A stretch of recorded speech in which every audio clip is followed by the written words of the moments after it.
থানাকে বলেছেন, ওটা দেখতে বলেছেন, থানা কমপ্লেন করছে তো বাবুকে বলা হয়েছে অফিসিয়ালি পার্টির তরফ থেকে থানায় কমপ্লেনটা করুন। এখানে এত মানুষের অসুবিধা হচ্ছে, আমি কি করে বিকট করি স্যার, ঠিক আছে? আপনি কোনো দায়িত্ব নিচ্ছেন তো? আমি ঠিক আছে,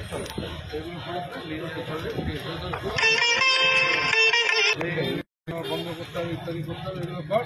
আর আমি বলে দিচ্ছি বাবাকে বলছি থানায় গিয়ে কমপ্লেনটাকে লজ করতে, ঠিক আছে? এখন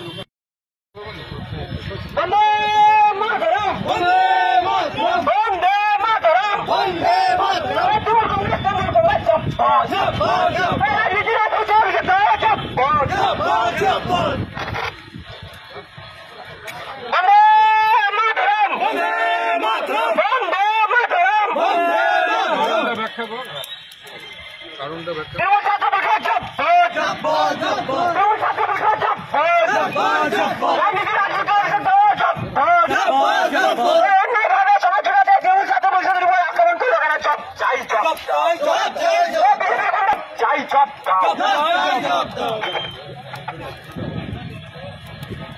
কি কারণে অবরোধ?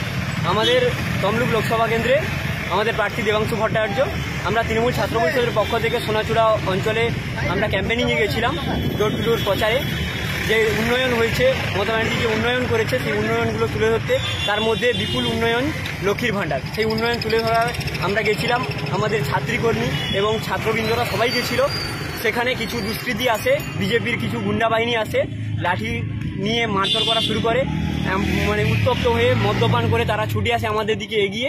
এমনকি আমাদের একজন মেয়ে কর্মীর গায়ে হাতও তুলেছে, ছেলেদের গায়ে হাত তুলেছে, ঠেলাঠেলি করেছে, চর থাপ্পড় মেরেছে, ছাতিতে লেগেছে, খুব নোংরা ভাষায় আক্রমণ করেছে, গালিগালাজ করেছে। দাবিটা কি আপনাদের? আমরা অবিলম্বে চাই যে এই রকম গুন্ডা বাহিনী মদ্যপান করে যারা দিনেই নিজেদের ঠিক রাখতে পারে না, তাদেরকে অবিলম্বে গ্রেপ্তার করা হোক। এবং সবার স্বাধীনতা আছে, সব ধর্মের স্বাধীনতা, সব এদের স্বাধীনতা আছে, সব দলের স্বাধীনতা আছে ক্যাম্পেনিং করার। তো সেখানে কেন বিজেপির গুন্ডা বাহিনীরা এরকম আক্রমণ করছে, তাদের বিরুদ্ধে আমরা তীব্র প্রতিবাদ জানাচ্ছি, বিজেপির বিরুদ্ধে তীব্র প্রতিবাদ জানাই। অবিলম্বে যারা দুষ্কৃতী তাদের গ্রেপ্তার করা হোক, এটাই আমাদের দাবি। আপনার নাম? সুমিত মণ্ডল, সীতানন্দ কলেজ তৃণমূল ছাত্র পরিষদের সভাপতি। আপনাদের